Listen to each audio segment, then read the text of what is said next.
we've heard enough. What's up, y'all? Gemini Brett here. Saxophone. Wanted to just share something I've been practicing every day for weeks now. And if you are a saxophonist, you probably heard some of what I was doing there, trying to get into the harmonic series and working out over the B flat harmonic minor scale.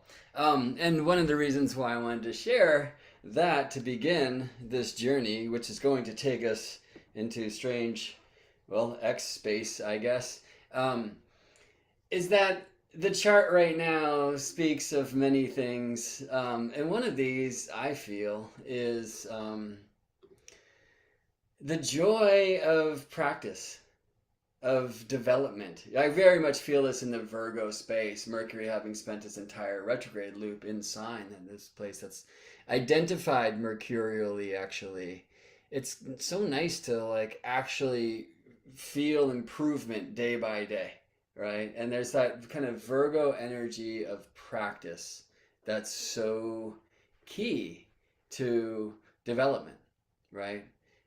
And music for me, it's like such a bridge into the astrology and astrology into the music. The two really, they're sister sciences, sacred sciences: harmony, number in time, frequency, vibration, and astronomy, number in time and space, geometry, and the other side of the diamond, number in space, and at the root, number itself.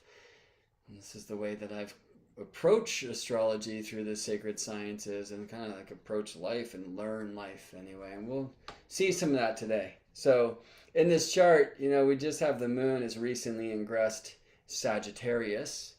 As you can see here, let me get a little pointer device. And I guess I will share this in a new way that looks a little prettier, because Venus and owls and the school of Earth astrology. So here's this moment and this moment and this moment called 10:36:23 a.m. where I sit in Richmond, California. Scorpio's on the rise. But what I want to speak about is something, I guess, a little bit more global that we're all experiencing in this moment, which is Moon, who has recently ingressed Sagittarius, is now in this super strong square with Saturn. And as soon as she finishes that kind of tense conversation, Moon will move on to a square with Mercury here in Virgo. He's kind of doing a bit of a Saturn impersonation because he's moving so slowly right now. And this is just because Mercury stationed retrograde, 3-4 days ago. So Mercury currently moving, almost a degree per day. Mercury just speeds up he's got fast acceleration, right? Mercury builds good cars. I think we're going to talk about that a bit. So he was slow, just 2 days ago, and now he's almost matched the speed of the sun. When he does, that would be Mercury's maximum elongation, and that's, I think, a tale for another time. But it is a time when the ancients would say that Mercury saturates the chart. So why don't we play in mercurial space right now? But I might start with things like the tension of the Sagittarius-Pisces square, which might trigger some of our belief systems. And then the Sagittarius Virgo square, for me, in practicing scales, for example, right? If I just want to practice this harmonic series on the B flat or the A flat concert harmonic minor scale,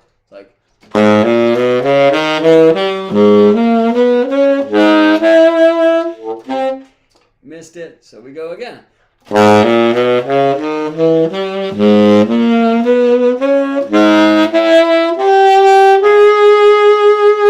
That's a lot harder than it sounds.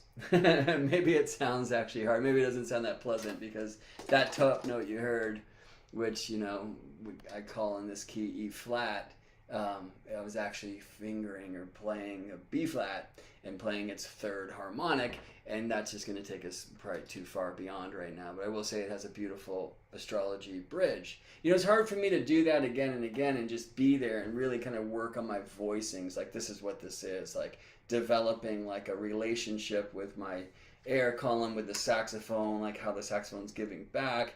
We're kind of in this relationship, right? And changing my larynx and tongue and these kinds of things. And so a lot of that's just subconscious. You're feeling it, right?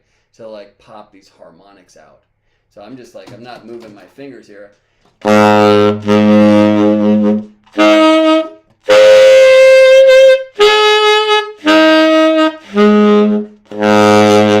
a harmonic series. What you just heard was fifth harmonic, fourth harmonic, third harmonic, second harmonic, and the first harmonic, which is the actual tone itself, right? The tone is like this vibration. But on that wave, there are traveling waves that move twice as fast, three times as fast, four times as fast, five times as fast, six, seven, eight, nine, all the way up. And you just heard me kind of somehow, like with all of this, separating these faster moving waves, like isolating them so we can hear them, right? It's like the strangest thing. I'm just playing this note, but that's the second harmonic of that note. It's the octave. Anyway, so I've been practicing that, but it's hard, and some of these really terrible sounds can come out. And so, especially if somebody's around, like my partner Anna, who is right now, I'll get into some of that like really like terrible sounding space, and then I just want to like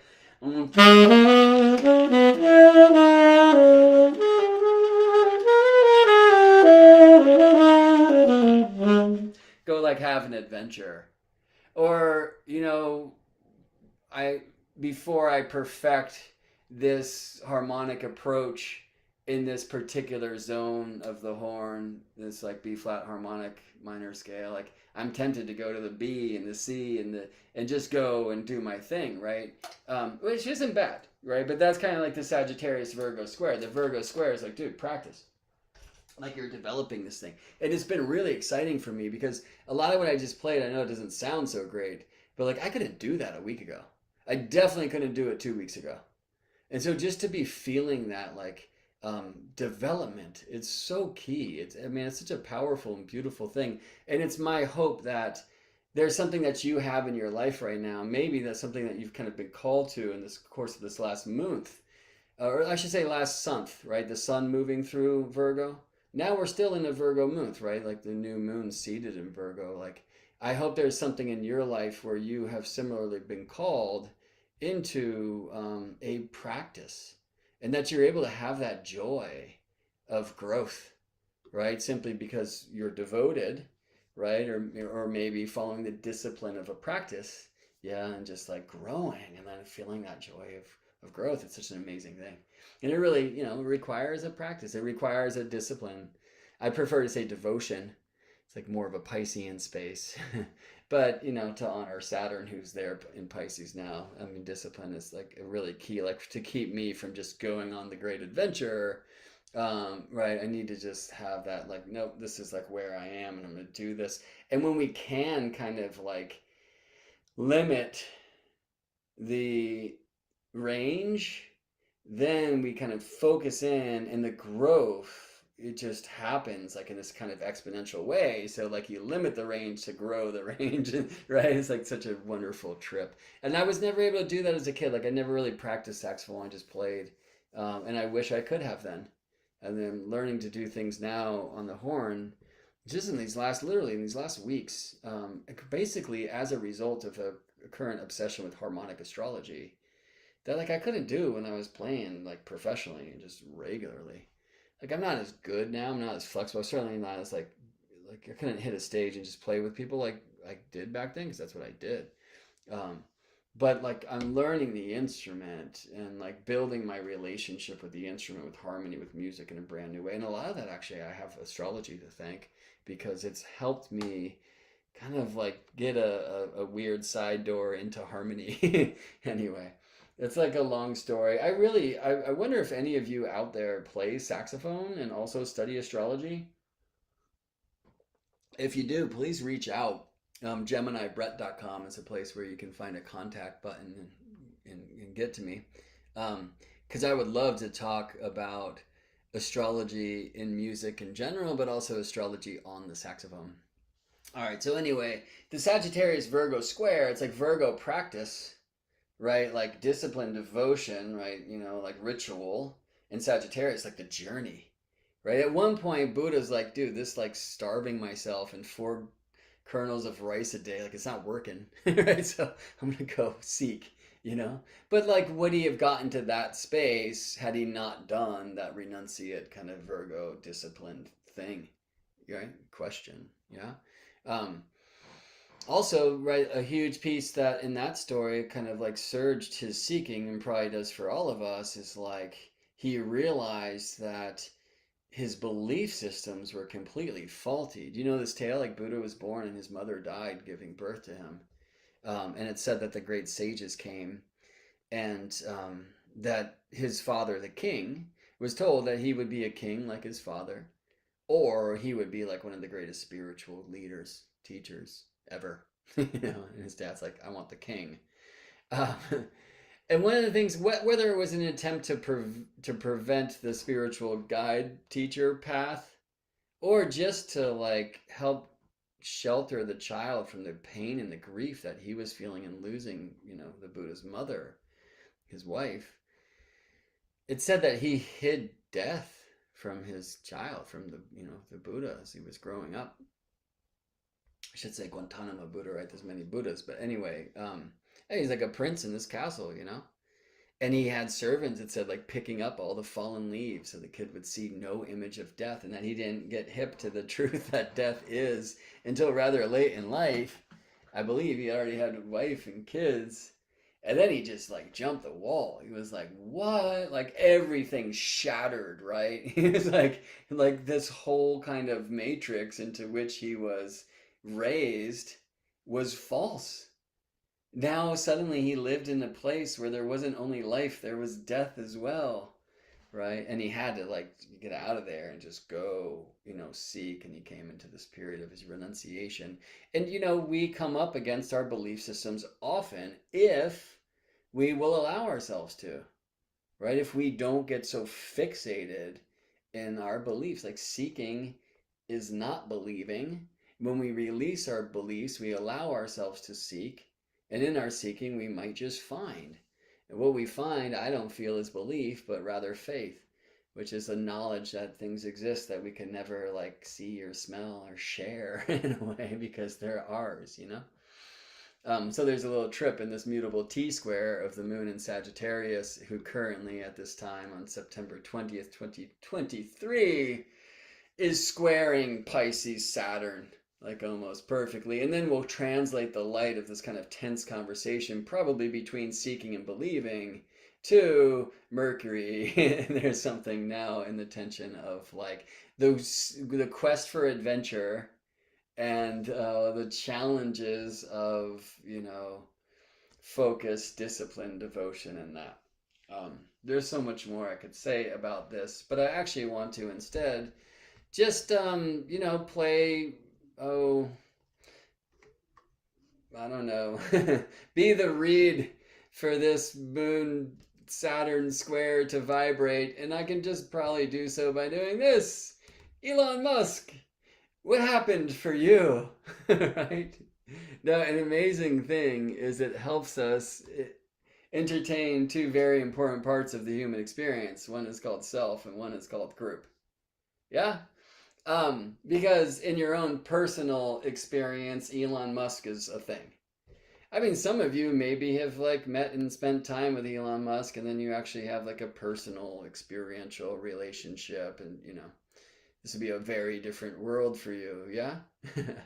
um, but most of us, we just have a very outsider opinion based upon what we can read and hear in the news and see in the YouTubes or run across in your social media streams. And in a sense, like there's going to be two groups in anything. That's just the nature of polarity, and especially in a very polarizing program like the one that we were born into and the one that we're encouraged to awaken from, right? Like things are more polar perhaps than they have ever been, certainly in my personal experience, which might be a reflection of my age or my choice to look, or who knows, right? So on like the group, it's kind of like, are you on this side where that name should trigger this reaction, or are you on this side where that name should elicit this reaction, right?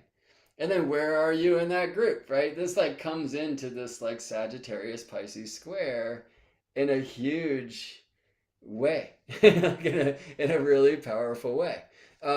So why Elon Musk right now? Well, obviously, there's a lot going down in the news and that, but astrologically, there was recently, I understand, just a biography released that offers a report of a birth time for Elon Musk at 7:30 a.m. So let me get this chart back on the screen here.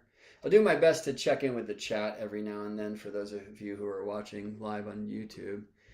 So feel free to drop any questions or comments or whatever in there, and I'll peep in every now and then.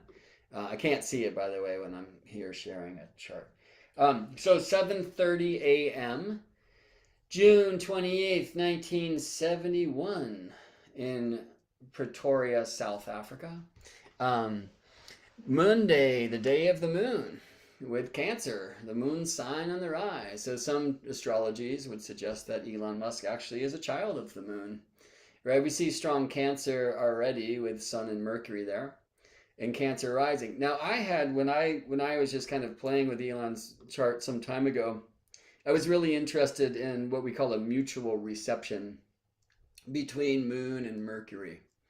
And the idea is they're on kind of a foreign exchange program. Like Mercury's living in the Moon's house, which is Cancer, while Moon is traveling through Mercury's house, Virgo. Right? He also has a place called Gemini, which we also see kind of as a strong point in Elon Musk's chart. So for the personal planets, we see Moon, Venus, Saturn, all in Gemini, right? This is a very strong Mercury. When we have Mercury in an angle like this, the idea is Mercury gets super powered in that way too. But anyway, like when I was playing this, I was like, well, what if I like fortify this Moon Mercury mutual reception by perfecting their sextile, right? So a sextile, we used to call this hexagon because it's a sixth of the wheel. The wheel, of course, 360 degrees, like they all are, and a sixth of this 60 degrees, right? So Cancer and Virgo, from a platic point of view, which means the plate or the sign, are inherently sextile. And from a partile point of view, which means degree, the part, right? 8 Virgo is sextile, 8 Cancer. Whereas 14 Cancer is sextile with 14 Virgo. So here, interestingly, you see the Mercury in a pretty strong partile sextile with the part of fortune, which is here. Simply the phase of the moon projected from Earth, that's the ground, from the ascendant. Okay, or in the other direction, we find what's called the part of spirit. And those are amazing points, but I'm probably not going to trip on them so much today. Except to help you see that they're going to shift significantly as a result of a change in time or a change in place in the same time. We're going to do a little relocation today. I'll probably get into some like harmonics and vibrations here too. I kind of, as is often the case, I don't know, hit go and then see where it takes us, But, an amazing example chart. What a strange fella who I've for many years called the Prophet, spelled with an F. Anyway, so one thing I had done when I was kind of first engaging with the Elon Musk chart is I was like, oh, like when did that moon Mercury sextile perfect? So let me just ask this amazing software, Astro Gold, to get me to that moment in time after Elon Musk's birth. Because when we look at this moment that we now have received from this biography that suggests Elon Musk was born at 7:30 a.m., we see Moon here at 8 degrees Virgo. Like she has already perfected her sextile with the sun. All right. So when you go to like an aspect grid, for example, you're going to see Moon sextile, which is this little glyph, 6-pointed star. And Moon, it says, is in 2 degrees and 21 minutes, or 2 1/3 degrees, because there's 60 minutes in a degree, just like 60 minutes in an hour. So 2 1/3 degrees from a perfect sextile. And this S means separating. Okay, been there, done that. Moon has already sextiled the sun and has not yet sextiled Mercury. I mean, clearly in the kind of conditions offered in this particular computer settings, it's not even considering this Moon Mercury sextile to be a sextile.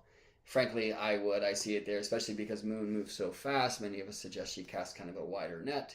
It really depends upon like which aspect theory you're going with. Like, I don't know. I could probably find plenty of places that fill in this line between Moon and Mercury. Maybe I'd have to go more like traditional to show that.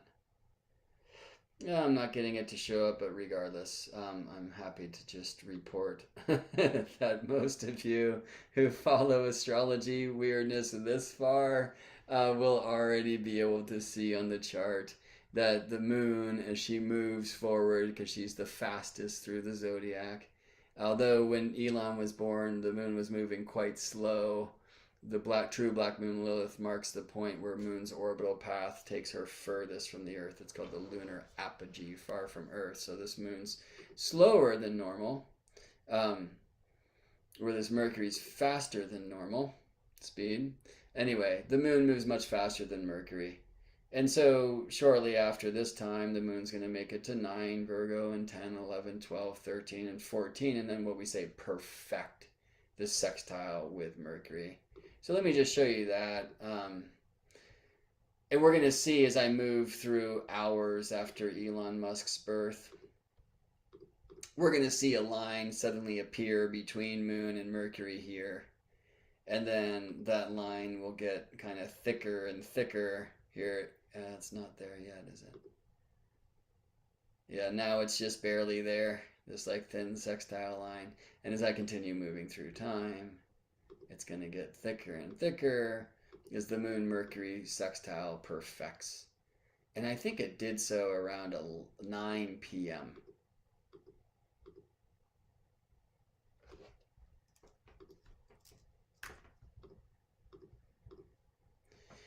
Yeah, I mean, this is a place where it's not exact yet. You see the moon here at 14:58 Virgo. Remember, 60 minutes in a degree. So basically, this is 15 Virgo, right? And then Mercury at 15 and a quarter Cancer. So this is a super strong Moon Mercury sextile. Speak the name of the faster moving planet first. That will help you see if it's applying or separating. And in this case, the moon is separating from the sextile with the sun and still applying to perfect, we say, the sextile, the 60-degree, the hexagon aspect, geometric agreement with Mercury here. And so you're going to see when I go to the grid that they're 15 arc minutes or a quarter of a degree away. And you're going to see an A because that means applying, it's still happening. The tradition suggests that applying about to happen is stronger than separating already has happened. So when I was first playing with Elon Musk's chart, because I was like fascinated some years ago, when I first, I probably wasn't the first to experience Elon Musk on the Joe Rogan podcast and be like, oh, that dude's intriguing, and went and had a look. And then, gosh, that is a weird series of rabbit holes that can open if you choose to go that way. I encourage you to go find out who Elon Musk was named after. And that might take you into some fabulous places that your typical media, so-called media sources, or social media will not bring you to. Depends on which kind of circles you like to dance within. Anyway, so I was really interested in this time of when Moon and Mercury perfect this sextile.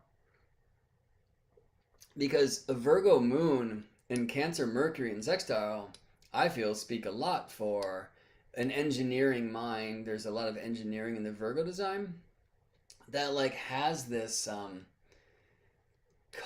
kind of Cancerian cause. At least this is the story that Elon Musk is telling us, right? I'm not saying that's true or not true or whatever.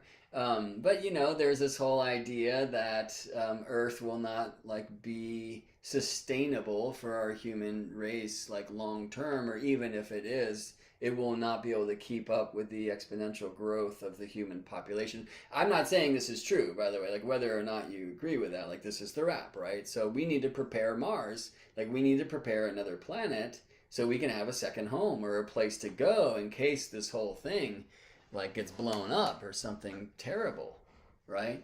And there's a lot of kind of like care for humanity in that, right? Which I can see in Cancer. And interestingly, just looking at the time when this Moon Mercury sextile perfected, in a sense, like strengthening the agreement of this mutual reception, Moon and Mercury sign with Mercury and Moon sign, which in some suggests like two parts of mind, right? Like Mercury more on the kind of conscious, so-called left brain side, and Moon more on the subconscious or superconscious right brain side, if you will, right? That there's something like pretty genius in that. And at this time too, you can see like the node right at their midpoint and some other interesting truths, okay? But another thing that happens at that time is you get then Aquarius Mars ascending, like blasting off. And I was like, for a dude who's like sending rockets into space, that felt pretty cool. So this is a chart I was considering for some time, um, but now we have this quote unquote official time. You know, there's a Rodin rating system for like the accuracy of birth times, and this one gets a B, which means from biography, right? If you have a birth certificate, it's an AA rating. Some people like to limit their research in, charts with AA ratings, but, even a birth certificate time, like, how real is that? What time did you record? What is a birth? When does it happen? There's a lot of wonderful questions there. This is one of the reasons why many astrologers, especially the elders, suggest that like all birth times must be rectified using our different timing techniques, etc. Um, because you really don't, you really shouldn't trust any birth certificate, whatever. Okay. Um, but the AA rating, for the Rodin rating, named after Lois Rodin, who collected so many charts, and thanks to her for this, and that tradition has continued. So the Rodin rating is AA for birth certificate, birth record in hand, A for from memory, and B from biography, right? So if it's an autobiography, I believe that's A. I'm not sure, but if somebody else wrote it, it's a B. Anyway, so that's like now we have, instead of an X time, which means we just don't know at all, right? Some people, like, there's another rating called DD, dirty data, because you might see one that suggests Elon Musk was born on June 28th and another on June 29th, and you're like, what do I do with that? Like some, famous people charts, we have like suggestions that they're born on this day and then also this day 10 days later, or literally the next year, right? It's like, well, what do you do with that? But the X rating, interesting, given SpaceX and this renaming of Twitter, right, by this character, is like you just don't know the birth time. And then there's a lot of methods that astrologers will employ, like maybe casting a sunrise chart, which is called Surya Lagna. Lagna is in Indian houses, and Surya the sun, or Chandra Lagna, put the moon on the ascendant. Probably you're not going to do that if you don't know the birth time because the moon moves so quickly. Casting a 12 p.m. chart, since these days we run our calendar construct from 12 midnight to 12 midnight, which isn't even midnight anyway. But if you cast 12 p.m., you're going to get the median positions, the middle positions of the planets in the degrees for the day, right? I mean, there's a lot of things you do without a birth time. And then everything changes when we get a birth time, right? So, what about this birth time for Elon Musk? I liked Aquarius blasting off. Well, let me show you an interesting thing, right? So, one of my many obsessions slash specialties in astrology as a student and as a professional astrologer, respectively, is relocational astrology, right? So check out what happens when we relocate Elon Musk's chart from Pretoria, South Africa, where he was born, to Palo Alto, where he attended Stanford for 2 days before dropping out, being like, yeah, no, I got this. And then PayPal, there was something before that, but anyway, so let me show you in this same moment that was called 7:30 a.m. in Pretoria, South Africa. And maybe I'll just do it here. That moment in Palo Alto, California, where Stanford University is located. was called 10:30 p.m. on June 27th, right? Like Palo Alto, California, behind South Africa as far as the spinning of the earth is concerned, right? So, I mean, interestingly, he's moved back into a different day. He moved from Monday, the day of the moon, to Sunday, the day of the sun. What do you do about that, right? Like, literally, in some astrologies where people practice a lot with the essential dignities and look at the planetary hours and magical hours, Monday, the day of the moon, well, he's also born in the first hour of that day, which astrologically we don't measure from 12 p.m. on some clock. We measure from the moment of the sun's rise, right? And so the sun has just recently risen. He's born the first hour of a Monday, and the first hour of a Monday, the moon's day, is also an hour of the moon, okay? But in Stanford at this time, in Palo Alto, and by the way, he had already lived in I don't know if many places, but his mother's Canadian, his father's South African. I just recently read that he first attended university at Kingston, Ontario, in Canada, and then in Philadelphia, University of Pennsylvania, and then came over to Stanford. Um, so, I could jump from one place to the next, but let me just show you. This is the Palo Alto chart where it's 10:30 p.m. on a Sunday, so it's nighttime, right? Well, in a night chart, the moon takes over as what we call sect light. So things like sect are going to change significantly, and the moon is like bona fide in all sorts of ways. But also in the essential dignities, now we see it's the hour of the sun and the day of the sun, right? It's actually the second solar hour, um, now the third of the day. The first on a Sunday is when the sun rises in the first hour, and then the eighth hour of the day, and then the third hour of the night um, will belong also to the planet who rules the day. Some like shift that at sunset, and that's not the place I want to play so much today. But it's an intriguing thing. Like for those of you who are very interested in like planetary days and hours and applying them to natal charts, have you considered what you do about that with a relocated chart? And my guess is very few probably have. There are kind of different branches of the astro tree, but why not climb them all, I say? And what does one look like from the other across the way? And pretty intriguing chart here in Palo Alto. Now that we have this 7:30 a.m. Pretoria, June 28th, 71 time for Elon Musk from this biography that was recently released, or maybe it's about to be. I'm not sure where that whole thing stands.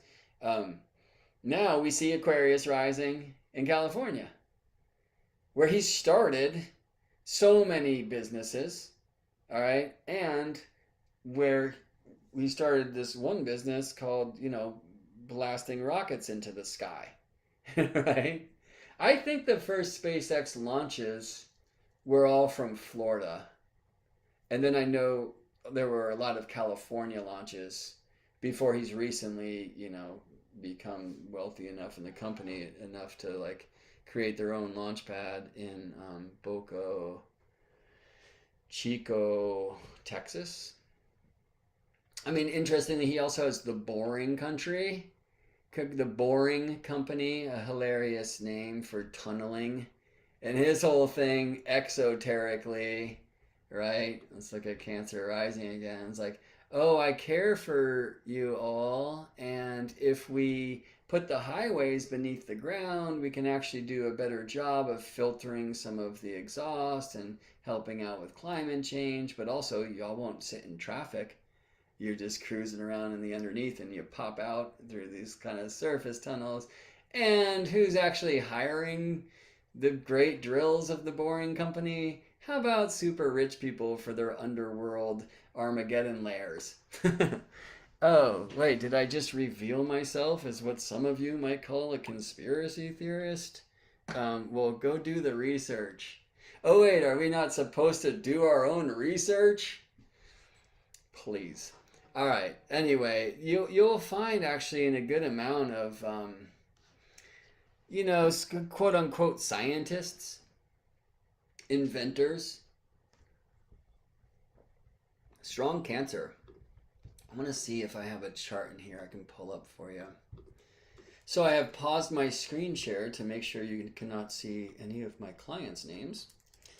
Pro tip for you working astrologers out there: pause your screen share when you go to your files of charts.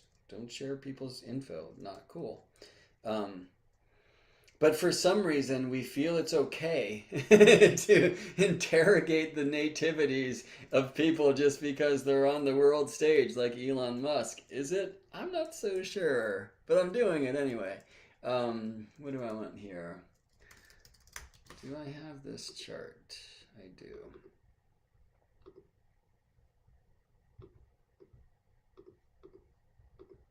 Bucky. So Buckminster Fuller, strong Cancer. The Sun Jupiter conjunction in that sign. Mercury also in Cancer, as it is with Elon Musk, as you saw. Mercury retrograde here in Cancer, and pretty far from the Sun, just kind of re-emerging from the beams. Jupiter is said to be exalted in that sign, right? It's like a kind of an intriguing mix. Here we get a mutual reception, also in Buckminster Fuller's chart, between a Pisces moon and Cancer Jupiter, who themselves are in this super strong trine, moon applying to trine Jupiter, having just left a trine with Uranus, so this great grand water trine in Buckminster Fuller's chart, right? He's the one who coined the term spaceship Earth and did so much, although sadly so much of this ignored by kind of, corporate consciousness, but so much to create, like, created so many systems that actually could help, like, free us. But you can really feel the strong water of Bucky, and I just wanted to show that as an example of, like, you might think inventor, like, oh, super strong Aquarius. Yeah, well, we have an Aquarius midheaven in Buckminster Fuller's chart. Let me show another one here who I think is in my favorites currently. Einstein. Einstein is like very strong Aries. And he's like a kind of case for the Aquarian genius when you just get locked into there's only 12 types of things. And we see strong Aquarius Jupiter there, the North Node there, depending on what kind of astrology you play with. But again, we see Cancer rising. My favorite work of Einstein's is more like, Einstein on peace. Like a lot of the things that were born out of his regret for creating a physics that led to, the nuclear bomb. I also have in my favorites, just because of recent study, the true Tesla. Here's Nikolai Tesla. Strong Cancer. In this case, Cancer Saturn, like not said to be Saturn's happy place. But Cancer, Venus, and Sun together. Yeah. Taurus rising like Buckminster Fuller, as I think we saw. Anyway, why Cancer for these cats? Look at the Sun, Neptune in Tesla. Can't get away from that. Sorry about that buzzing. Let's just try to quiet these people. Love you, family, but you're blowing up the texts. All right. Why strong Cancer and these kind of like inventor-oriented folks? Well, a lot of that is because part of these creations are coming through due to a wish to like nurture the world. And, these kind of humanitarian efforts. That word humanitarian by modern astrologers is typically kind of referenced as an Aquarian theme. And interestingly, we do see that Elon Musk has Aquarius rising in California, where he lived for so many years, where he started so many of these businesses. And many of them had this kind of Aquarian idea, like, if you take his word for it, and I'm not saying you should, but like PayPal conceptually was designed to kind of break out of the corporate banking structure and free people so that they didn't have to have, like a Wells Fargo, Bank of America account or whatever, I mean, obviously it turned into perhaps the exact opposite of the original intent, but I think he would claim that's why he sold it, or, after he sold it or something like that, right? Like, Tesla, the whole idea of like the electric car company, right? Like, obviously you have that kind of Aquarian invention in that, right? But there's also this kind of Cancerian idea of like, well, we care for the world, like trying to be a mom for the earth, right? Well, earth is mom. So be careful with that, we like to say. But you see a lot of this kind of Cancer energetic in charts of a lot of like famous scientists, and I would suggest this is why. There's like kind of this caring. All right, well, let me go back to the nativity. Although, I'll show you his natal chart on a map. This is called an astrocartography map. And basically, it tells me where planets were either rising or reaching, culminating, or resting, setting, or anti-culminating, rooting down beneath the ground in the moment of Elon Musk's birth. All right? So he's born here in Pretoria, South Africa, where Mercury is rising. Right? And the whole idea of an astrocartography map, it's like, oh yeah, where planets are on the angles, like where Mercury is rising, makes super strong Mercury. Right? It's probably different than where Mercury's at the midheaven or where Mercury's rooting or whatever, Oftentimes, at least in traditional astrology, I don't know that that's really part of like astrocartography per se, because, this came online when computers did. And, in a sense, Jim Lewis is like the father of modern astrocartography, because he's like, I think the first one to really like bring these maps forward. But he's like a 70s sun sign-ish astrologer, so he's probably not treating the angles like classical astrology does. But classical astrology, ascension is youth, right? And that youth until our midlife is kind of this area of the chart where everything's climbing up until it reaches its height, and that's planets at the MC. We come down to Set in the west, right? It's elder years.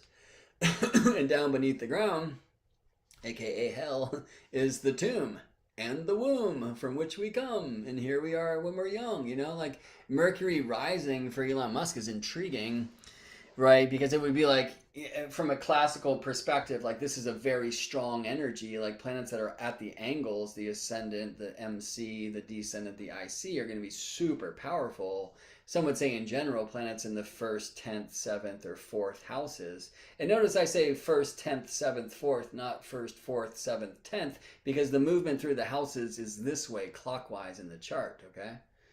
I'm just noticing I have all sorts of so-called minor aspects shown here. I think we'll play some of that too. We'll play some with some harmonic waves. Like this is an intriguing one that makes sense. I digress. I'm doing the Sagittarius. Let's try to stay in the Virgo focus space I was referring to before. Strong Mercury. Obviously, this dude's like genius, right?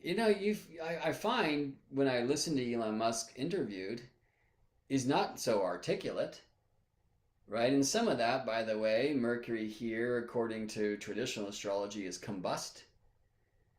Mercury's hidden by the bright beams of the sun. And I would suggest that there's probably a whole lot of hidden shit going down in this one. Yeah? Anyway, I want to try to offer some astrology that will be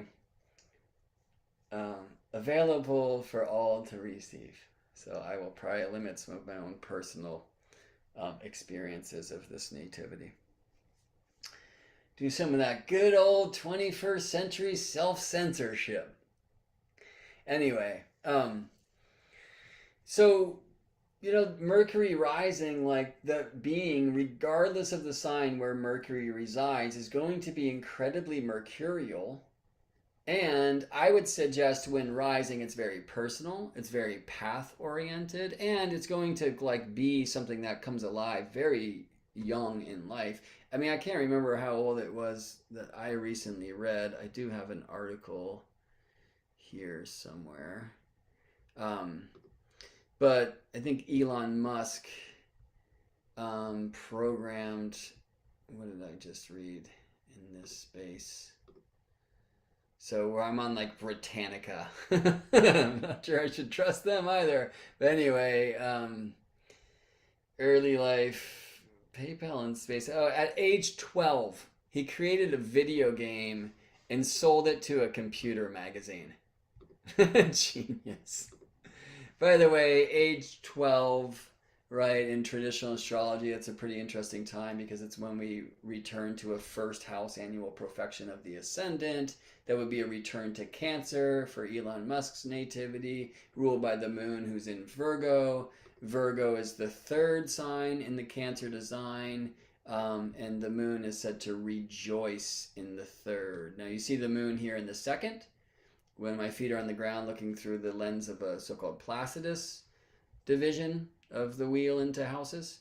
Um, but I always personally look also at whole sign imagery, and that would be the moon in the third sign where the moon is said to rejoice.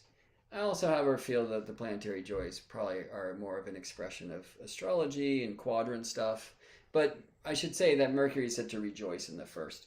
Some of that has to do with the youth of Mercury. Some of that I think technically has to do with if you look at like a whole sign house system, part of the first sign will always be above the ground. Like here we have 13.5 degrees of Cancer above the ground. And then the other, 16.5 degrees of Cancer beneath the ground. Right? And Mercury is always everything both. Above and below, evening, morning, like all the things. Hermes, you know? So interestingly, in Elon Musk's nativity, and actually let me show you this in a whole sign view. Many people who are kind of reclaiming connection to the planetary joys are seeing this in whole sign framework. That was accidental.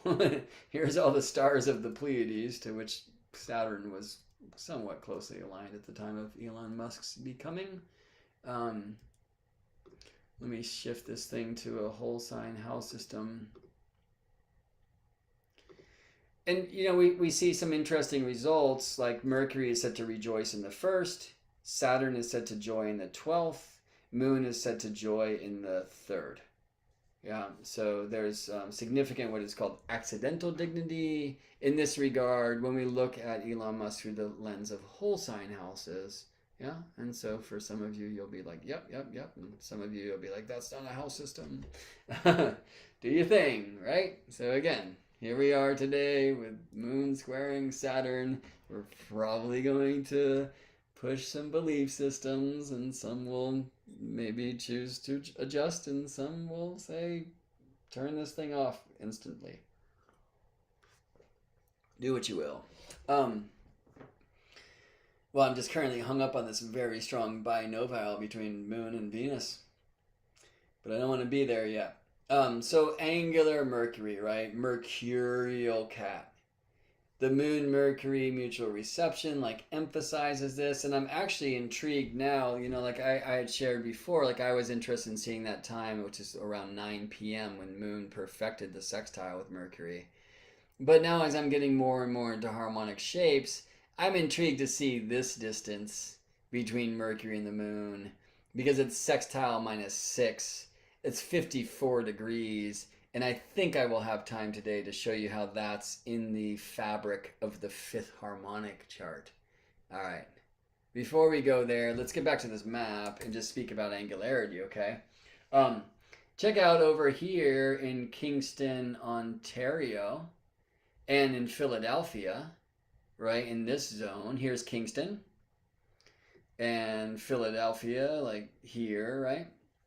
I'm surprised Philly. There's Philly. What are the closest lines to there? Mercury, right? Now it's Mercury at the IC. It's also Pluto setting. You get the sun here at the IC. So importantly, somewhere between that and Elon Musk's birthplace in South Africa is this line. This is the sunrise line, all right? So, well, let me just speak astronomy a little bit. Like the Earth is spinning from the west to the east, which is why the sun rises in Barcelona before it does in Madrid, okay? Because Barcelona is going to spin into the sunrise first. It spun through the sun rising before Madrid did on the day of Elon Musk's birth. It has already spun through sunrise. So like if we go here to Barcelona, we're going to see daytime. The sun has risen. If I go from there over to Madrid, the sun has risen, but it's like closer to the ground. Here's Lisbon. very close to this sunrise line here, and the sun is very close to the ascendant, it has just risen, yeah? If I get west of that line, now it's technically nighttime. I mean, it looks pretty light out, the birds are screaming, you know. But, if I get a little further over here, where I'm in the Azores, like the sun is definitely now beneath the horizon. It's a nighttime chart. Gemini rising, the Cancer sun has not yet risen. The further I get from that sunrise line, like kind of back in time, it's the same moment of time, but I'm going back in space, and because the Earth spins, right, like the sun's going to be rising in one place of Earth, like well before it does a place west of there. So as we go this way, we're like really going into the night. And it's this sun at the IC line here through Asheville, North Carolina, and Tampa, Florida, and many other places. I mean, interestingly, pretty dang close to Cape Canaveral, where I know a good amount of the SpaceX early launches were from, because I remember following some of that then. It was the middle of the night, right? The sun is at the IC. The sun is rooting, all right? Well, when we go up to Kingston, Ontario, here, we get Mercury super angular. I mean, that's stronger in Long Island, stronger in eastern Massachusetts, western Massachusetts, up through Vermont, where Elon Musk is just so popular. Whatever, this purple line right down here through Haiti and into Peru. That's a place where in the moment of Elon Musk's birth, Mercury was down here rooting beneath the ground, right? So it's a mercurial place, but it's also kind of a different mercurial expression than when Mercury rises. You can see it's an Aries rising chart. Mars is said to kind of take over that. Well, I'll suggest Mars takes over as the steersman, the ruler of the ascendant. And I think I'm in Kingston. Let's just type it in. Kingston, Canada. Kingston, Ontario, Canada. So this is, I believe, what I just read in that article where Elon Musk went to college for a minute. Musk attended Queen's University in Kingston, Ontario.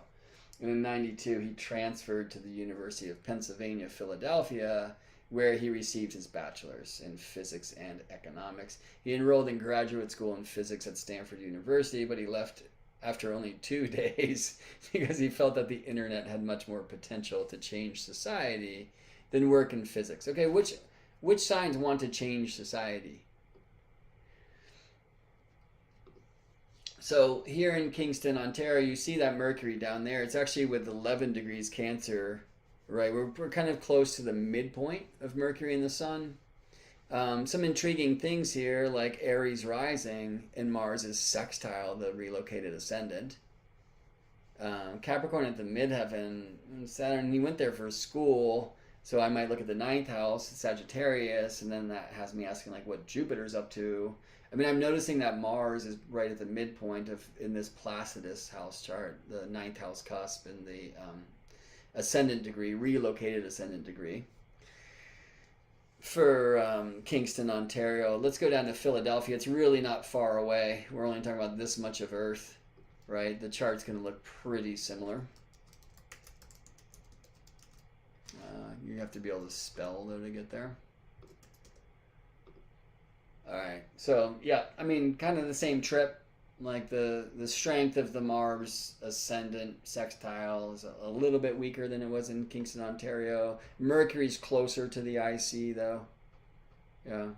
But I'm really interested in Jupiter because he's the lord of the relocated ninth house. And the ninth is a place where we look for higher learning and university, amongst many other things. Uranus squaring the midheaven is an intriguing part of the structure too. There's more than just the lines that show up in an astrocartography map.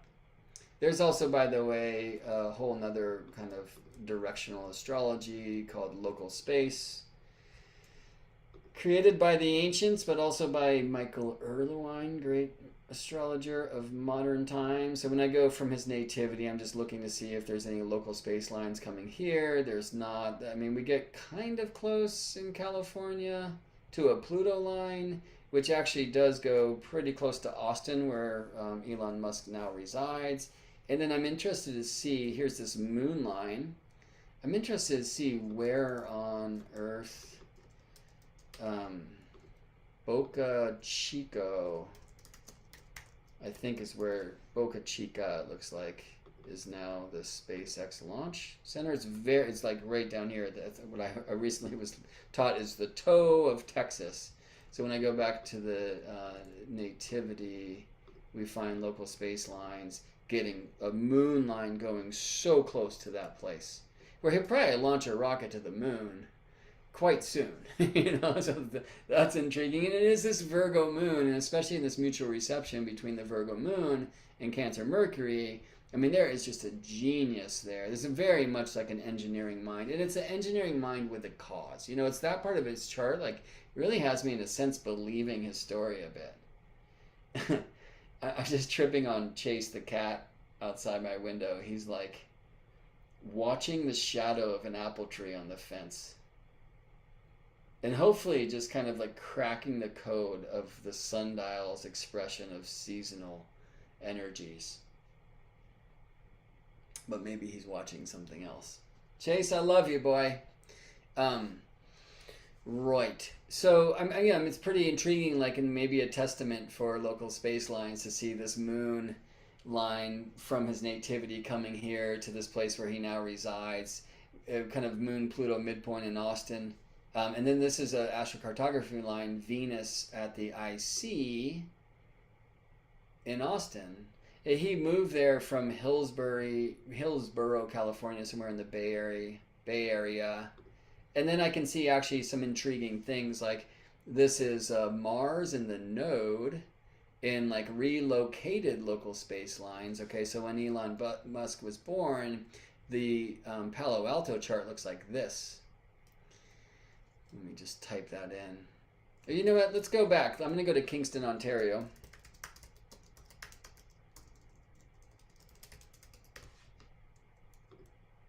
And I'm interested in seeing if any of the relocated local space lines point to Philadelphia. And none exactly, but Mercury's in that general direction.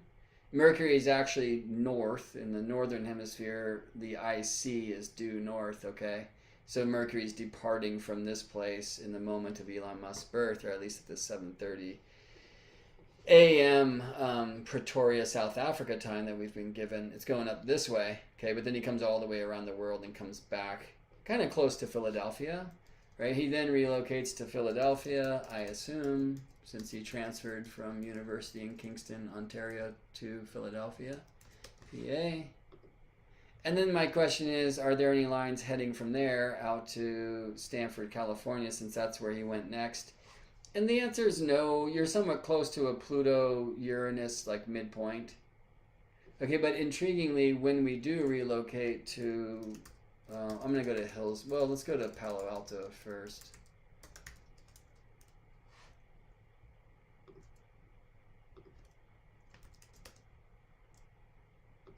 Oh, golly.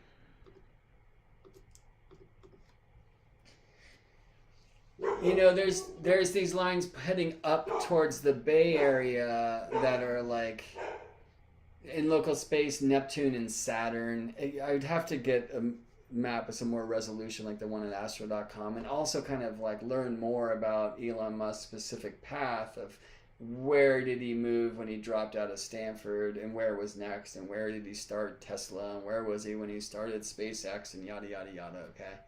But I would assume, like, from here in the Bay Area of California, we might see some connections with Florida.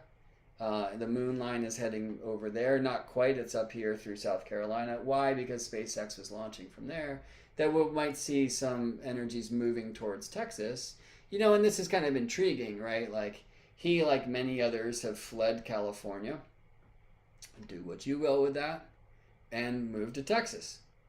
I think Elon Musk will tell you he did that for freedom, and to get away from some of the fascist tax laws in California, and check out, like, who likes freedom? Fucking Mars does, and Aquarius Mars really does, and check out how the Mars at the node line, who they were rising in California in the moment of Elon Musk's birth, intriguingly, perfecting that Moon Mercury mutual reception sextile in his nativity brought me to 9 p.m. in Pretoria, and it happened to have Mars rising. Well, here we have Mars rising, right? I mean, good 12 degrees from the ascendant here, but Mars a node in the first, like about to rise, in the angular house. And that's pretty intriguing because it was in California where he started building, or at least built a company that builds rockets to go to space. Yeah. Um, when we see in local space, like here's Mars in the North Node who are rising on the eastern horizon, but southeast, and specifically in this direction that goes right down towards the toe of Texas, where SpaceX now has launch pads. And my understanding is Elon's kind of going back and forth from like his home or his huge family, right? He's got tons of kids, so there's some of that Cancer rising, right, and Moon in the third. Um, just that's the joy of the Moon, and then he's going back and forth between that place, and then he has like this tiny home, right, that he's living at a lot of the time near the SpaceX launch pad. Yeah. And got amazingly, I mean, I'm interested, I'm going to type in Hillsborough. I did it in the Bay Area. I mean, it's just so close to Palo Alto. So these lines are still the same. But it's like this Mars node, relocated Mars node, local space lines heading right to where he now resides. It's pretty intriguing. And when I see these kinds of things, like this is entirely married to that 7:30 p.m. birth time that was recently released in this biography. Like you cannot do astro mapping or relocated charts without a birth time. I will say you can do astro mapping and relocated charts to assist a rectification of a birth time. And for me, some of these things that we're seeing, especially that Mars node connection between the Bay Area of California and Texas, like it seems to really speak to this 7:30 a.m. Pretoria, South Africa time that was recently released for Elon Musk in this biography. There's another piece of that, and I'm sure some of you are like, why aren't you talking about this Jupiter line? Okay, let me just go back to his nativity.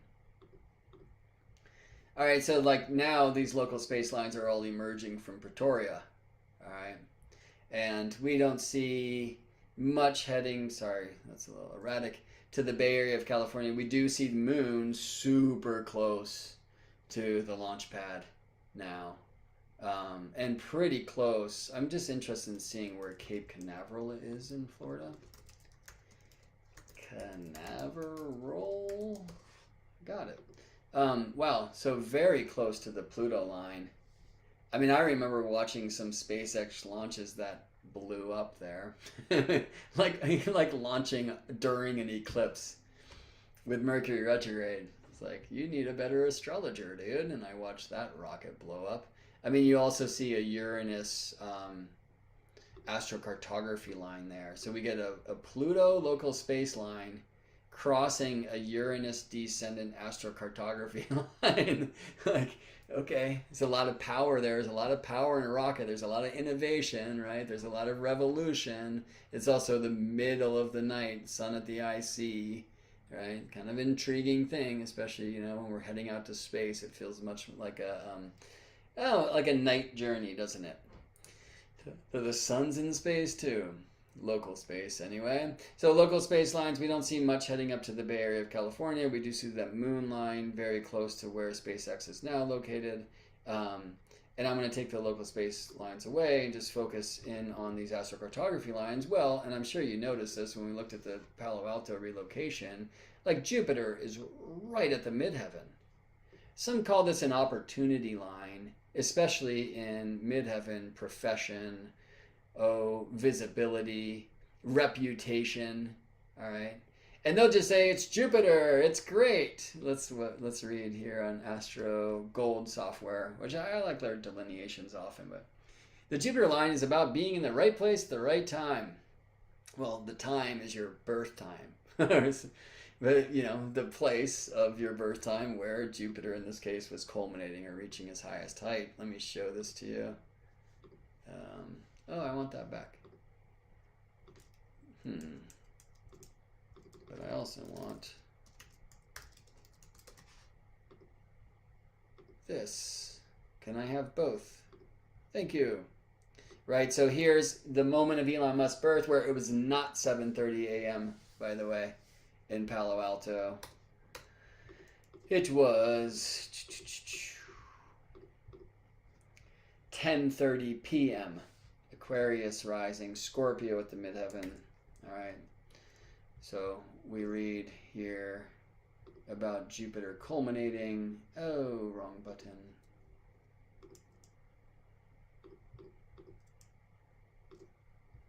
The Jupiter line is about being in the right place at the right time. Even if the situation presented does not seem beneficial to your status, it will be.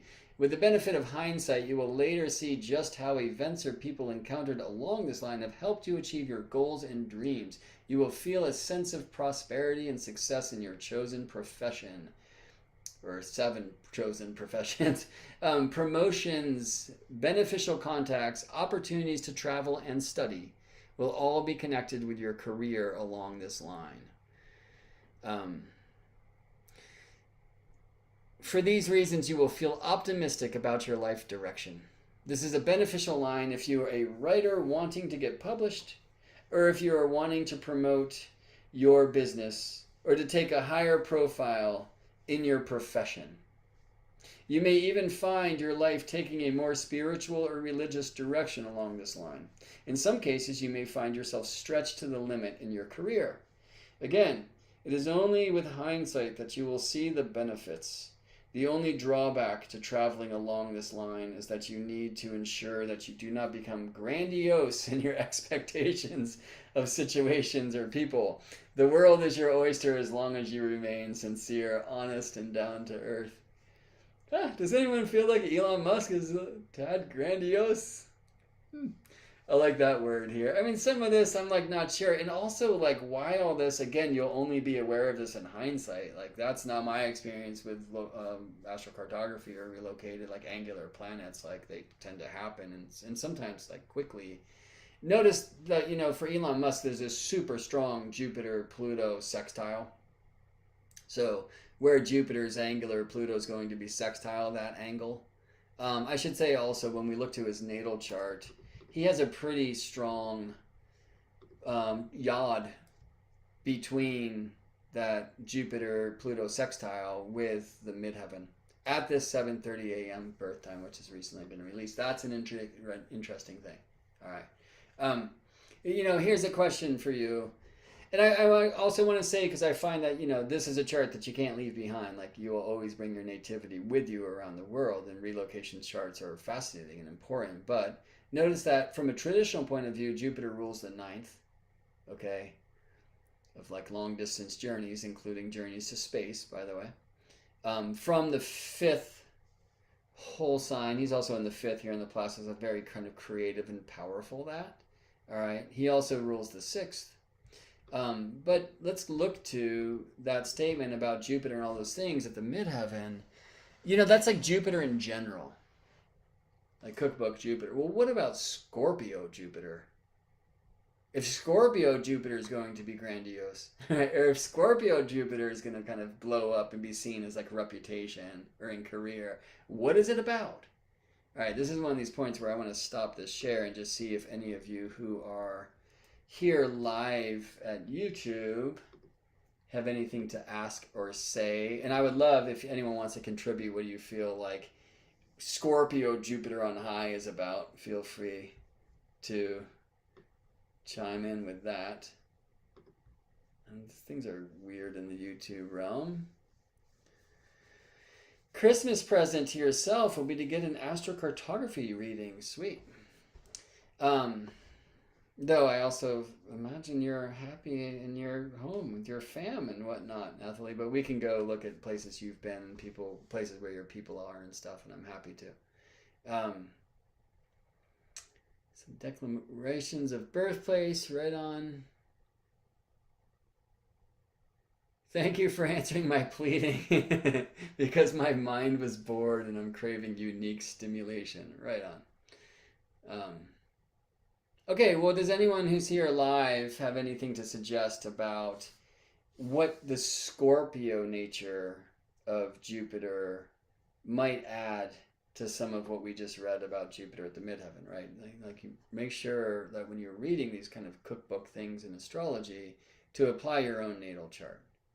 Um, all right, well, I'm not seeing anything yet, so I'll tell you what I feel about it, and then some. First of all, what is Jupiter blowing up?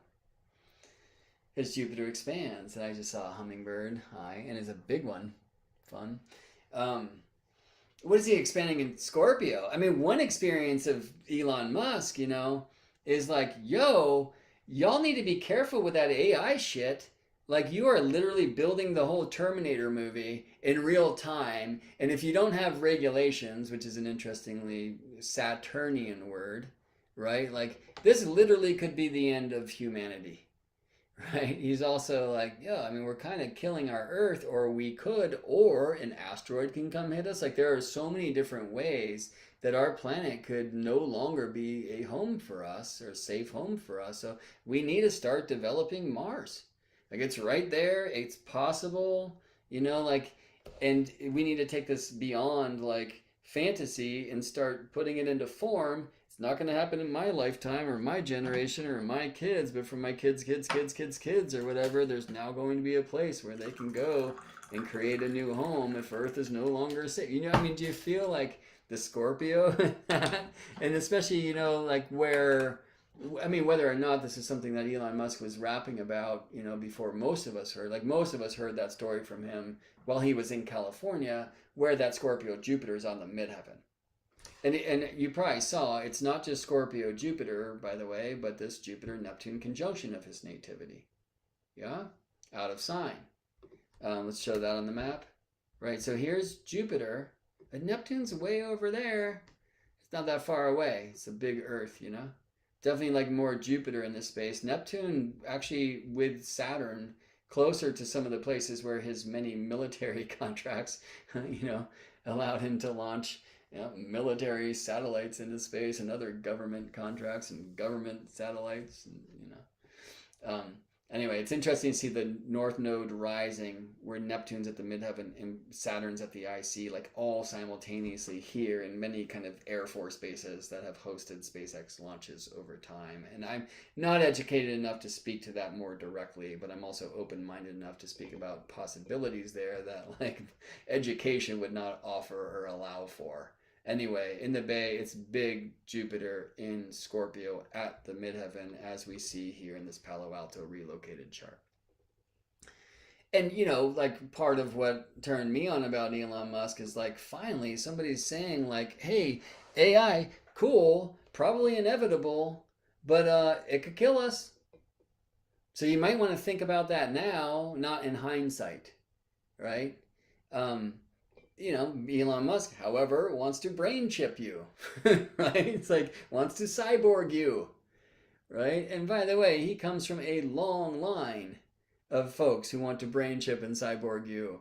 Go have a look if you'd like, right? So Scorpio, Jupiter at the midheaven, perhaps an opportunity. How about Scorpio, Jupiter down below? Another opportunity to expand some of the hidden things, and I suggest you do, right? I mean, what's happened to Elon Musk's reputation? I mean, there's part of it's like politically hilarious to be building, the cars of the climate change folks, but then to go into Twitter and completely disrupt that space. And then lose, it's almost like right now he's like trying to find as many ways to not sell cars to half of the population, right? And I mean, here's another fun thing about Mercury rising. It's like, do you have a big mouth, right? I mean, my understanding is you can't get Twitter famous without one. Right. Mercury rising, and the guy builds cars and spaceships, travel, computers, which many in modern times are going to associate kind of solely with Uranus. Well, what was technology before we knew about that planet? And a lot of this is Mercury. And, an interesting messenger. Again, I call Elon Musk the prophet, but I spell it Profit. And I think a lot of his prophecies are profit driven. anyway. When I say anyway, it's because I'm uncomfortable and not going to say the thing that I'm actually thinking. Just a little insight into what's happening in my mad science. All right. I want to share in a whole nother world, like a different way that, well, a different obsession of mine in astrology, frankly, and how it can apply to a nativity and how it kind of like feels interesting with this birth time. Now, interestingly, Scorpio, at least traditionally, ruled by Mars, right? So with Aquarius rising, Scorpio is the 10th, and Mars is said to be the lord of the 10th. And if I saw this as a nativity, I'm like, yo, work for yourself.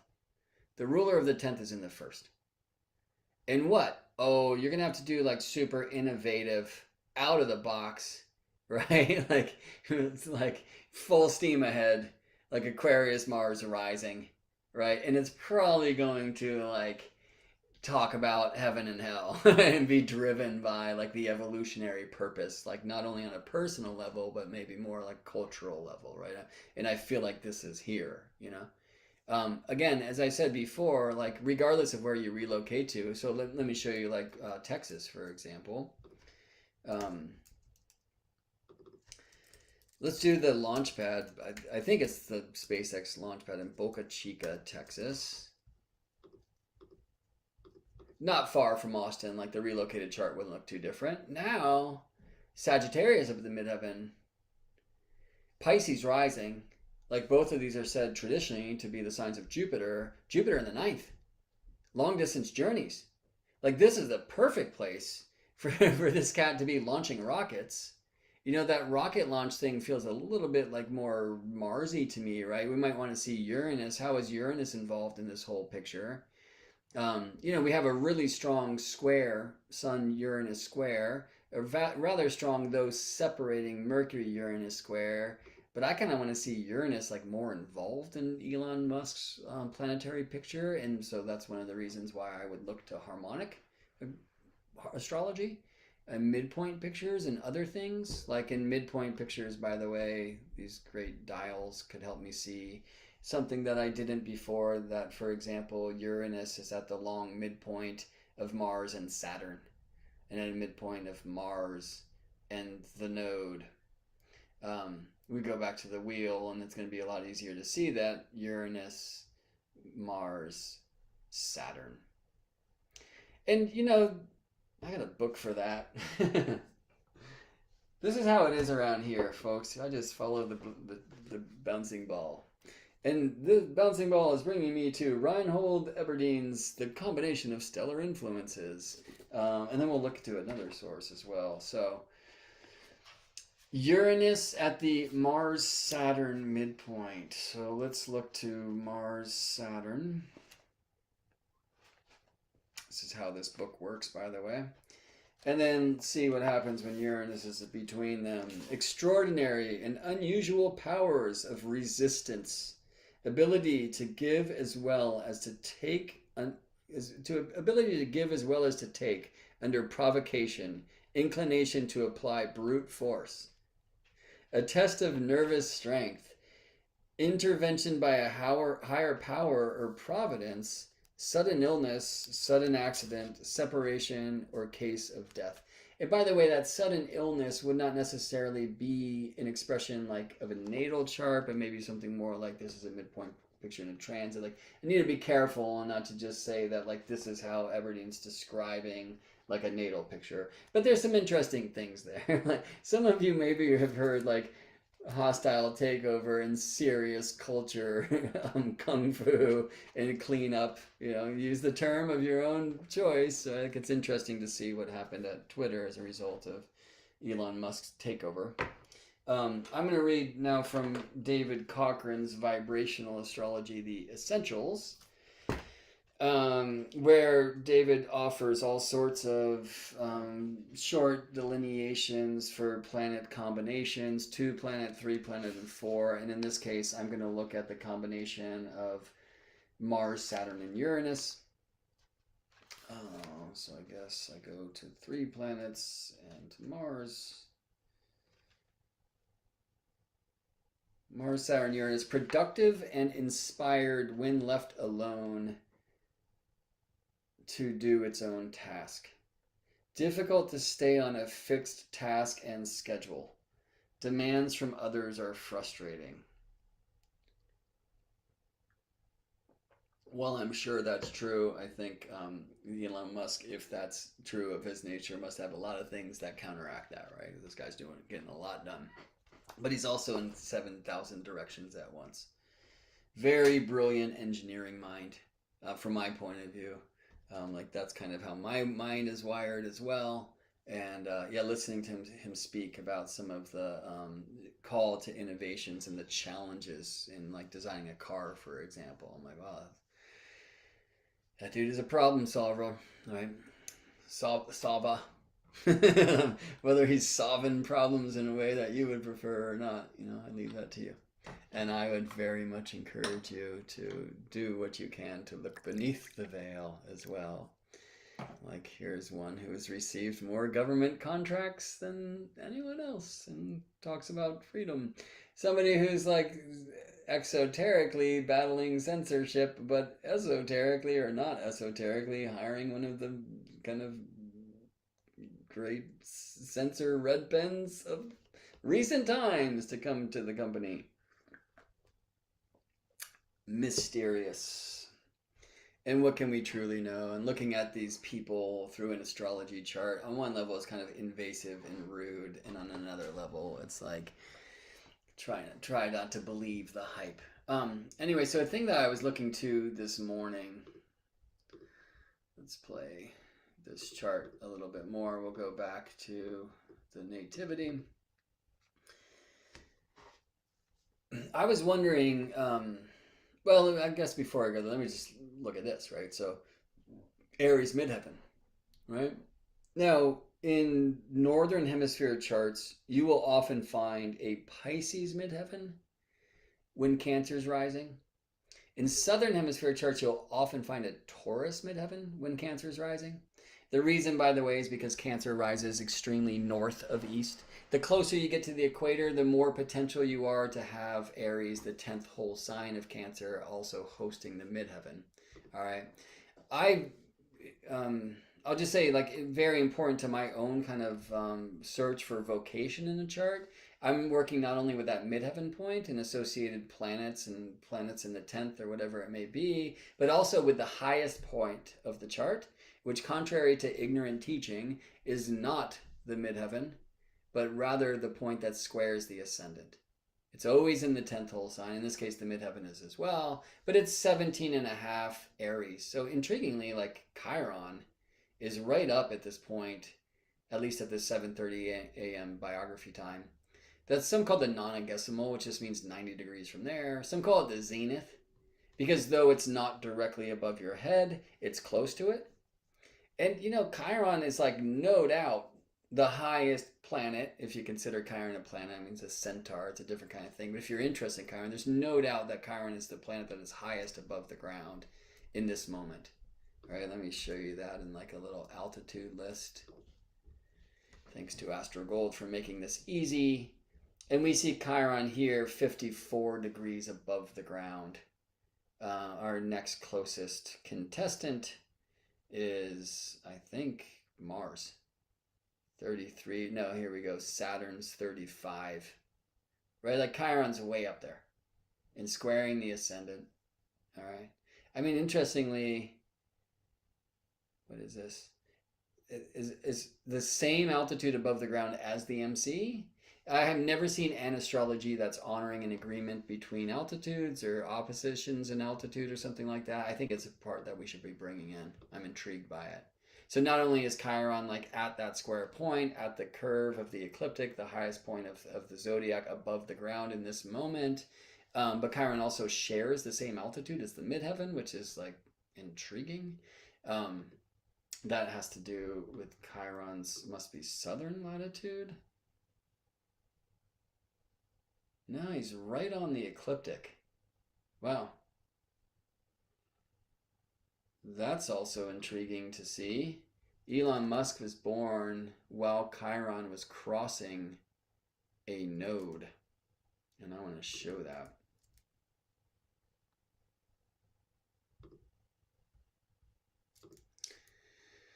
Nodes, apsides. Let's put on Chiron's ascending node and Chiron's descending node because I'm not sure which one of these would be. And then I think displayed follow default. Oh, it's further than that node than I would expect.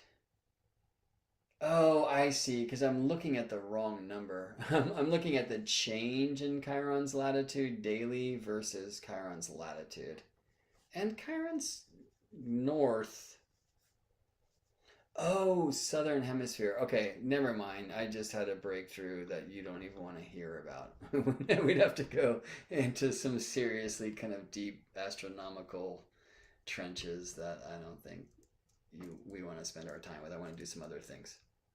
We've already been here forever. All right. Anyway, so I mean, like for me, Chiron actually has a significant part of like career signature for Elon Musk. Also, reputation, honors, all these kind of 10th house themes. So, is there a wound here? Is there like quest to teach? Is there like a kind of call to take care of the orphans of this world, which is part of the Chiron mythos that's often forgotten? There are many astrologers that special in Chiron. I am not one of them. Specialize there, but I'm intrigued by that. Also, because Mercury's rising, Mercury also squares the non-adjustable. All right, so that point's very significant. It's 13 and a half Aries. I mean, you can just see aspects to Chiron kind of conveniently there at that point. But I'm also with Aries at the top of the chart. Aries as the midheaven, the point that is reaching its particular height for the day, culminating. I'm very intrigued with what Mars is up to. And here's Mars in Aquarius in the 8th. So part of these career significations I'm seeing inspired by this, and then all of Mars's relations. Like there's this really strong Venus-Mars trine in the chart that I find intriguing. I might look to things like midpoint pictures with the midheaven. And I hopefully you can see, though you might not know how to read these things, that it's a pretty busy picture, okay? The midheaven is at the midpoint of Jupiter and Pluto. That's the yod we saw. It's at the midpoint of Chiron and the lot of spirit. It's at the midpoint of Sun and Mars. Quite intriguing there. And it shows me, by the way, in this 360-degree dial in the Astro Gold software that Sun and Mars are a sesquiquadrat. That's that symbol, or some call it a trioctile. An octile, an eighth of the circle, is 45 degrees. Times 3 is 135 degrees. Some call it the sesqui-square. You know, many names. All right, so Neptune, Pluto midheaven. Well, he's got Neptune conjunct Jupiter. So it's kind of like the Neptune Jupiter midpoint with Pluto has a midpoint in his IC and MC, the meridian. North node ascendant midpoint is this midheaven at 7:30 a.m. Mercury node. So the midheaven is in the middle of lots of shit. Basically, is the technical term for this. I'm intrigued by the Sun Mars and also with their sesquiquadrat. Let me show that on this chart. Put in these octaves. See that, right? So here's the sesquiquadrat in the grid. We'll get Sun, sesquiquadrat Mars. Look at that. It's exact. 0. All right. And then we're not going to see their midpoint as the midheaven in any of these aspects that are going to show on the screen because it's well, let me show you what it is. It's 67.5 degrees, right? So basically the Sun and Mars are separated by 135. That's a sesquiquadrat or the sesquisquare. It's a square and a half of a square. It's 90 plus 45, 135 degrees. Another way, of course, to say this, as I shared before, is the trioctile, 3/8 of a circle. Take the wheel, divide it by 8, multiply that by 3. All right, this. Well, what happens if I divide that in half? 67.5. That's how far Mars is from the midheaven. That's how far the Sun is from the midheaven. Right? If I add 7.5 to this, I get to 5 degrees and 50 arc minutes of Taurus. If I add a sextile to that, 550 Cancer.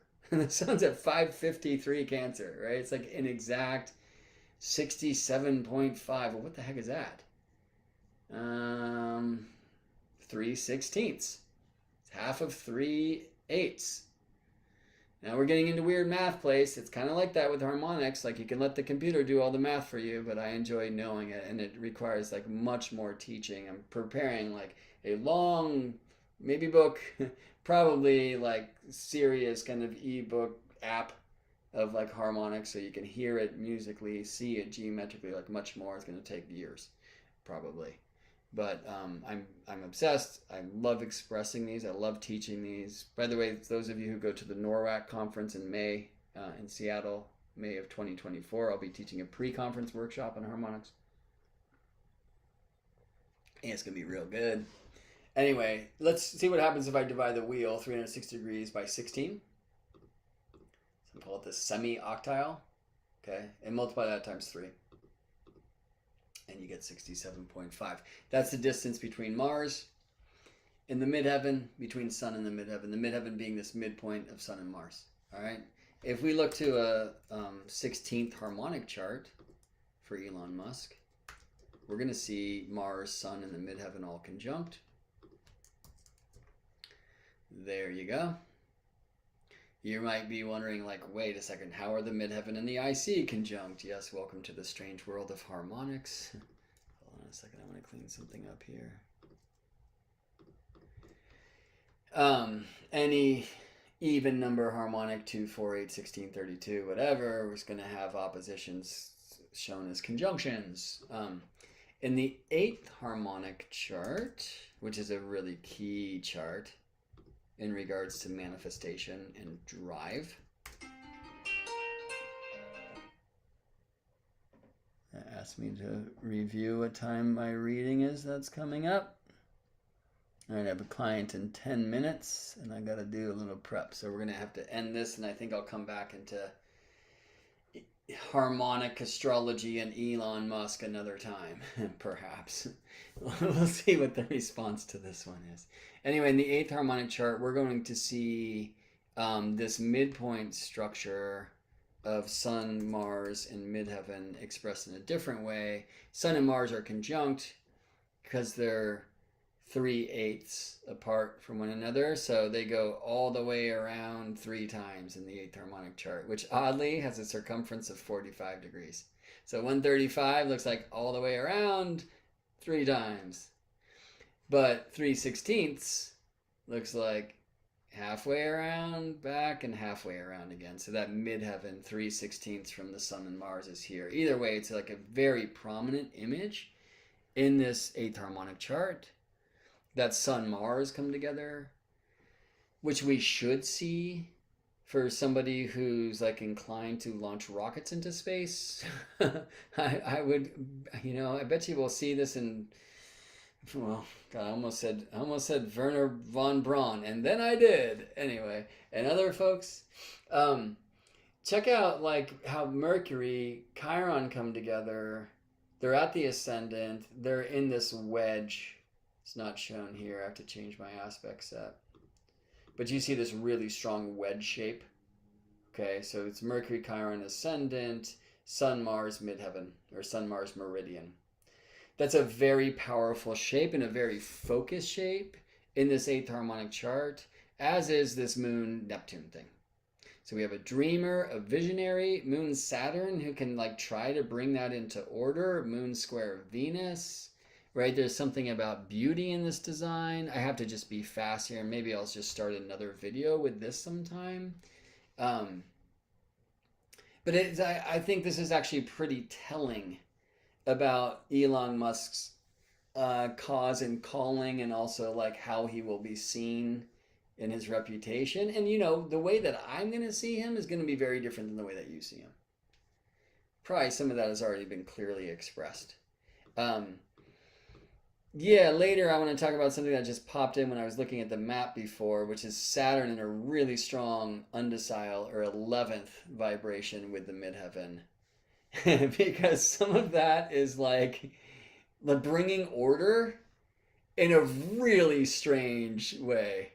and kind of like also being an outsider, that can be a U word, um, who's bringing an order, like this the whole kind of Twitter debacle, like feels so Saturn undecile midheaven. It's also like shows me that like this is probably like a super innovative person who might be kind of difficult to work for, but also could be super fun to work for if you're kind of on the, on the good side in his opinion or whatever. And there's a lot of U's in Elon Musk's chart, these undeciles, these 11ths of a circle, which is in no way surprising.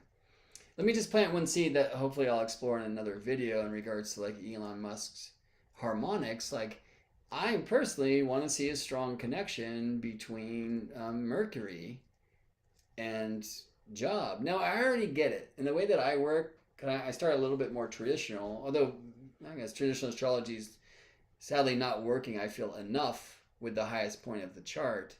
They do, and just honoring the 10th whole sign is kind of a career house. But I'm looking very specifically, as I shared before, with the highest part of the ecliptic curve that's always square to the ascendant.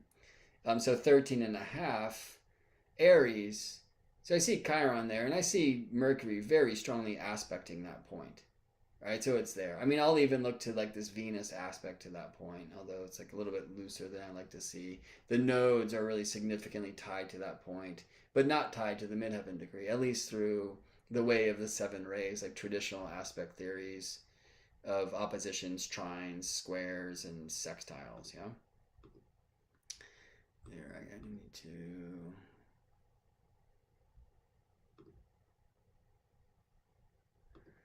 I guess I'm not showing aspects to the midheaven here. Well, it's just nothing's like in orb from a traditional point of view. So what about Mercury in the midheaven? I mean, inherently plates, signs, Aries and Cancer are square. But 2820 Aries is square 2820 Cancer, geometrically, like in its strength, right? So how far away is Mercury from this point? All right. Well, I mean, I'll start with that square. So 2820, but then I have to subtract 14. I have to subtract about 14, 17. I'll say 14, 15 for the sake of our math. Okay, so I'm a square minus 14 and a quarter degrees. Okay, so it's 90 minus 14 minus 0.25 minus a quarter of a degree, right? Like Mercury is 75.75 degrees away from this midheaven, almost exactly. All right, well then the answer is, well, okay, well what kind of geometry is 75.75? So I take the wheel and divide it by that arc, and I get this number. Okay, 4.752475247524752477 forever. It's irrational. That it's repeating, maybe it's not irrational. But anyway, it's a difficult number to deal with. It's somewhere between 4 and 5, closer to 5. Well, I also see that it's like 4 and 3/4, right? I think you know your decimals. 75 cents is 3/4 of a dollar, right? So, like a gig, if you want to figure out a harmonic, we have computers that can do this for us. But what I do is I figure out the phase angle. In this case, I'm looking at the angle between Mercury and the midheaven at 75.75. I figure out what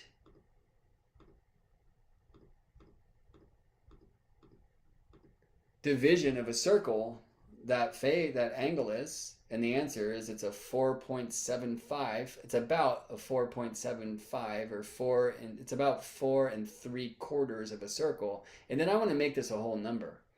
Because I see 3/4 here, I'm going to multiply this by 4. And when I do, I'm going to get this number 19. Wow, and it's almost exact.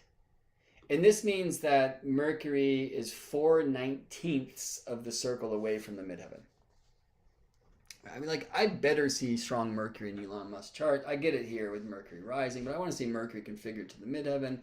I get it in this 4/19. What? Right, so let me show you this in a different way. If I divide the wheel by 19, I get 19. So this is a very interesting truth about the 19. I would suggest that 19 squared is a wheel. It's actually 361. Right? What? There's a mystery there. Anyway, so if I take the wheel, I divide it by 19. So 1/19 of the zodiac is like 18.95 degrees. Okay. Well, if I multiply that by 4/19, I get this 7.79. I mean, I basically get the distance between this midheaven and Mercury.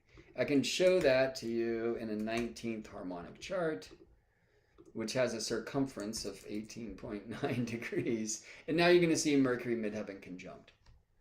I get to see some other interesting things, like Uranus is in on that picture. Mercury and Uranus tied together? Oh, that kind of sounds like this dude. I get to see Moon and Pluto come together, raising the alarm about our impending death and the caring need to save us from that.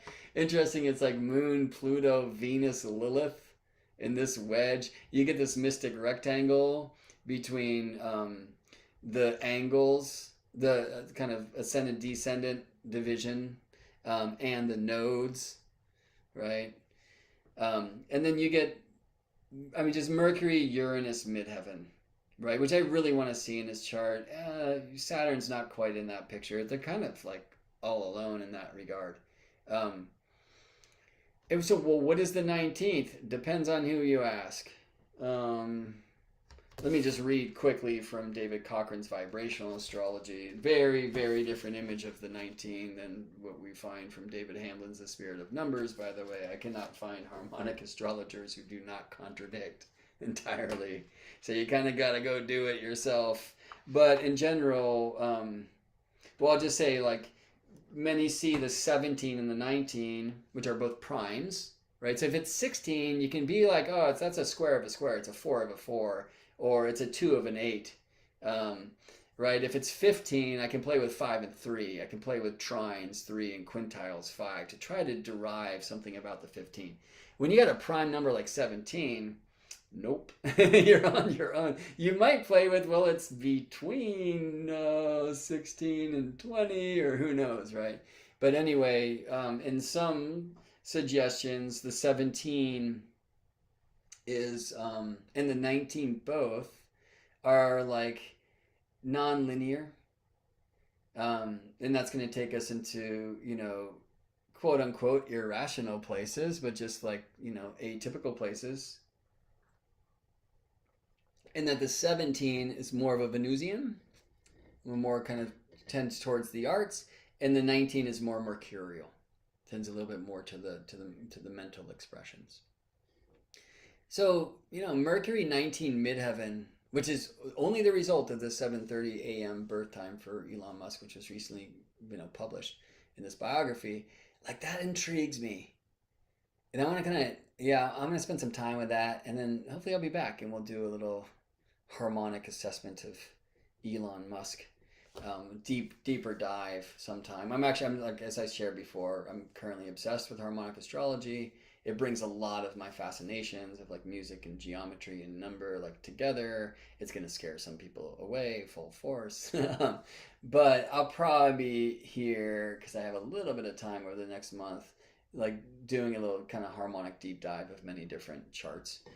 So hopefully I'll catch you there. Please like the video if you like the video, and subscribe to the channel, and you will be notified when I come on. Maybe I'll actually schedule regular transmissions. I never have before. It's not my way. Capricorn is the 8th of the Gemini map. More on that another time. Thanks for spending some time with me. See you in space, friends. Eyes to the sky.